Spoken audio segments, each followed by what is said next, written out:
Shalom, saya mau merespon pertanyaan dari netizen. Apa itu Shincheonji? Karena gini, selama ini saya sering share, sering expose di channel YouTube Inspironi. So, kalau berkenan silakan visit dan silakan juga untuk subscribe ya.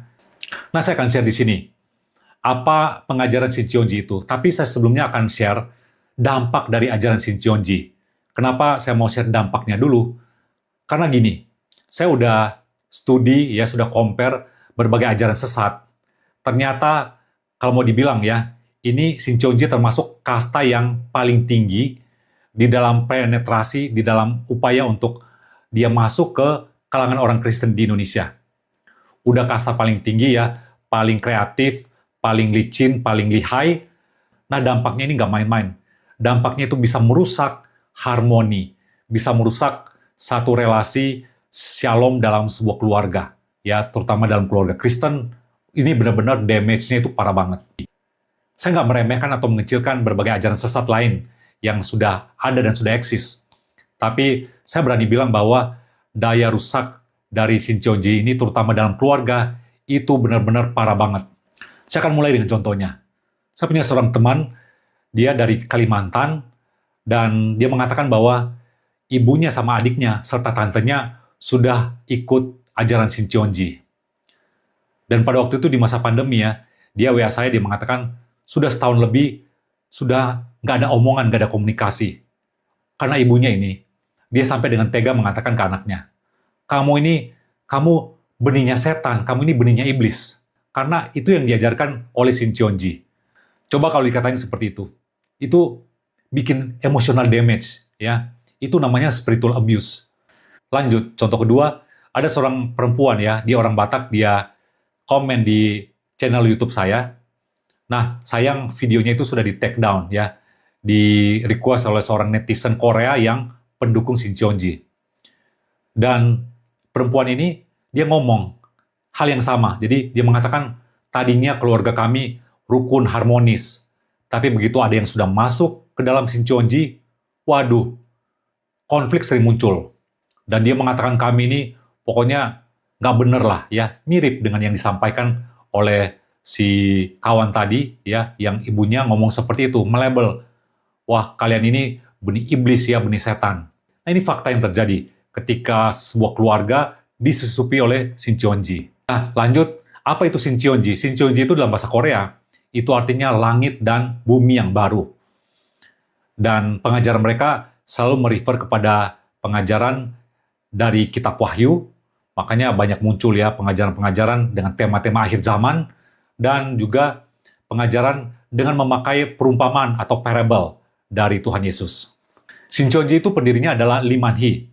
Orangnya udah tua, masih hidup, dan dia pernah mengklaim dirinya Mesias.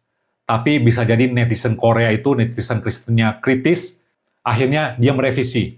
Jadi dia mengklaim dirinya adalah Rasul Yohanes yang baru.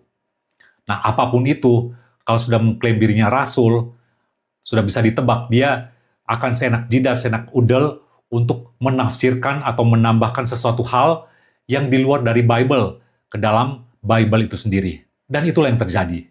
Nah, salah satu inti ajaran dari Shincheonji adalah kalau mau selamat atau kalau memiliki hidup kekal, maka harus masuk ke dalam 144.000 orang pilihan Allah, seperti yang ada dalam kitab Wahyu. Jadi caranya simple, masuk ke dalam keanggotaan gereja Shincheonji. Tapi untuk masuk ke dalam keanggotaannya, ternyata nggak semudah itu juga. Jadi calon anggota itu harus belajar kelas pendalaman Alkitab selama kurang lebih ya, sekitar 8-10 bulan. Dan selama seminggu biasanya ada 3 kali pertemuan lewat kelas Alkitab yang kalau di Indonesia diadakannya by Zoom. Nah, coba bayangkan, dengan waktu yang lama itu, ada saja orang yang dengan tekun, dengan rajin, ikut dalam kelas Alkitab Shincheonji. Tapi mereka sudah apa? Sudah termakan pengajaran-pengajaran, sudah dicuci otaknya dengan doktrin-doktrin pengajaran-pengajaran yang palsu dari Lee Man-hee yang menjadi pendiri Shincheonji. Lalu ajaran utama dari Shincheonji adalah mereka mengajarkan yang sudah masuk ke dalam keanggotaan Shincheonji itu akan menjadi benihnya Tuhan, benih surga. Sementara yang nggak masuk ke dalam pengajaran Shincheonji dan nggak masuk jadi anggotanya, itu adalah benih setan atau benih iblis. Nah, itu pengajaran mereka. Saya pernah membahas tentang video hidup kekal atau keselamatan versi Shincheonji. Dan mereka nggak mention sama sekali tentang pengorbanan Tuhan Yesus. Jadi ini ajaran yang bahaya banget. Ya. Nggak mengakui Yesus, nggak mengakui karya salibnya, jelas itu fatal. Harus di-skip, harus di-reject, ya. Harus ditolak. Nah, itulah pengajaran dari Shincheonji. Dan dari teman saya yang pernah saya ajak podcast juga, dia sebutkan bahwa ketika dia tanya kepada pengajarnya, Shincheonji itu mereka nggak mengakui Allah Tritunggal. Mereka juga nggak percaya, nggak mengakui Roh Kudus. Karena apa? Roh Kudusnya itu adalah si Limanhi sendiri. Jadi ajaran ini benar-benar sangat menyimpang, sangat berbahaya. Bahkan lebih berbahaya dari ajaran yang heboh saat ini. Gereja harus merespon, harus membekali, harus memperlengkapi anggota jemaatnya, domba-dombanya dengan pengajaran yang solid tentang firman Tuhan. Makanya please, gereja jangan lagi membahas hanya seputar berkat melulu, hanya seputar persembahan, yang pengajaran-pengajaran inti itu nggak pernah diekspos sama sekali. Ini akan jadi makanan empuk, sasaran empuk dari Shincheonji. Lihat aja, sudah banyak orang Kristen yang terjebak dan mereka terjerumus dalam pengajaran Shincheonji. Nah, kalau ingin tahu lebih banyak lagi tentang Shincheonji ini, silakan cek channel YouTube Inspironi dan silakan menjelajah untuk melihat pengajaran-pengajaran yang saya expose tentang Shincheonji di dalam channel YouTube ini. Oke, thanks for watching, ya. God bless.